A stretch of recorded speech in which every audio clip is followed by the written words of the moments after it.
Ek is Pastoor Charlie en hierdie is die Warrior Podcast. Kom geniet saam met my inspirerende boodskap uit die woord van die Here.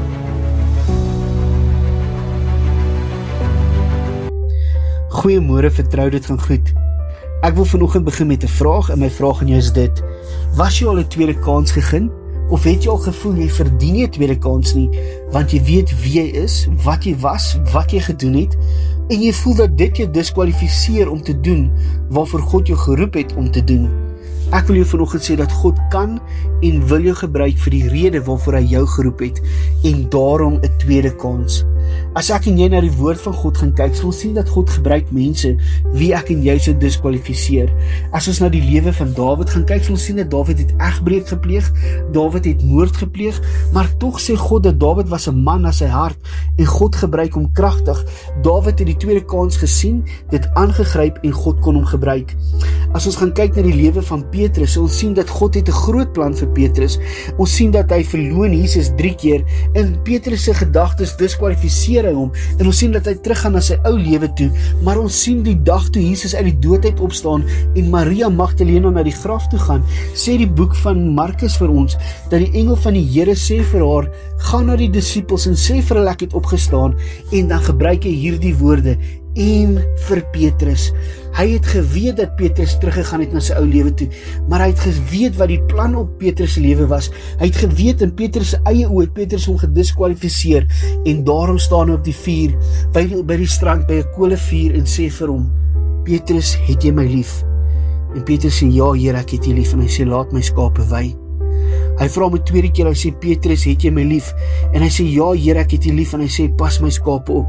Hy vra hom 'n derde keer, Petrus, het jy my lief? En hy sê, Here, u weet ek het jy lief. En hy sê vir hom, Petrus, laat my skape wei. Wat vir my so mooi is hier, sien ons die versoening, maar ons sien hier dat Jesus vertrou vir Petrus met die ding wat vir hom die kosbaarste op aarde is. Want die woord sê vir my en jou mans, ons moet ons vrouens lief hê, soos wat Christus die kerk lief het en sy lewe vir haar gegee het. Dit wat vir hom die mees belangrikste is, sit hy in Petrus se hande. Al in daardie tyd diskwalifiseer Petrus hom nog steeds, gee die Here hom 'n tweede kans. Petrus gryp die tweede kans aan. Op die dag wat Pinkster, waar die Heilige Gees uitgestort word, staan Petrus op. Hy preek die evangelie. Hy is die eerste mens wat die evangelie van Jesus Christus spreek. En die kerk, soos dit ek en jy hom ken, word daar en dan gebore. 3000 mense word daardie dag by die kerk bygevoeg. En dan die laaste een is Moses. Ons sien dat Moses slaan 'n Egiptenaar dood. Hy vlug na die woestyn toe. In die woestyn kom hy by die brandende bos. God praat met hom deur die brandende bos, gee hom opdrag en sê, gaan en lei my mense uit Egipte uit.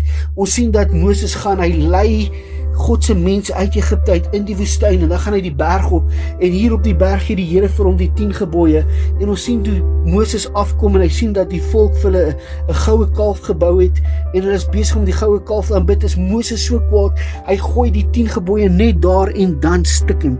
Nou ek en jy besef nie hoe kosbaar dit moes gewees het nie. Hierdie was kliptafels waar die 10 reëls opgestaan het, wat God met sy eie vinger geskryf het. Moses gooi dit stikkend. Ek en jy sou sê, wat nou? God sê, Moses, ek wil vir jou nog 'n kans gee. Ons sien in Deuteronomium 10 vers 1 sê hy, in die tyd het die Here vir my gesê, kap vir jou 2 kliptafels, soos die eerstes, en klim die berg op na my toe, en maak vir jou ook 'n ark van hout. Die mooiste is hier, hy sê, en klim die berg op na my toe. Hoekom is dit belangrik dat Moses die berg moes opgaan waar die Here is?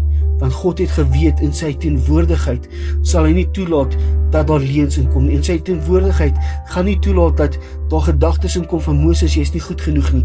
In sy teenwoordigheid gaan daar nie gedagtes wees wat sê, Moses, jy kan dit nie doen nie, jy is gediskwalifiseer, jy het dit gebreek, jy het dit gemis nie. Nie, hy het geweet, in sy teenwoordigheid is daar 'n tweede kans, en dit is in Moses se bereik om die tweede kans te vat. Maar die klem is, hy moes die tweede kans vat. Dis ook Deuteronomium wat sê, vandag sit ek voor jou die lewe en die dood, die seën en die vloek. En dan gaan die Here verder, hy sê, maar kies die lewe, dat jy kan lewe, jy en jou nageslag. Die vyand wil vandag vir my en jou sê, ons is nie goed genoeg nie, jy is gediskwalifiseer, omdat jy dit en dit en dit en daar, en dit en dit daar gedoen het. God sê, ek het vir jou tweede kans.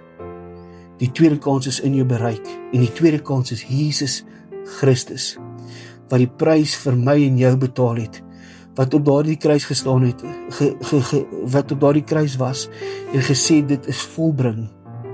En op daardie oomblik, was die voorhangsel geskeur.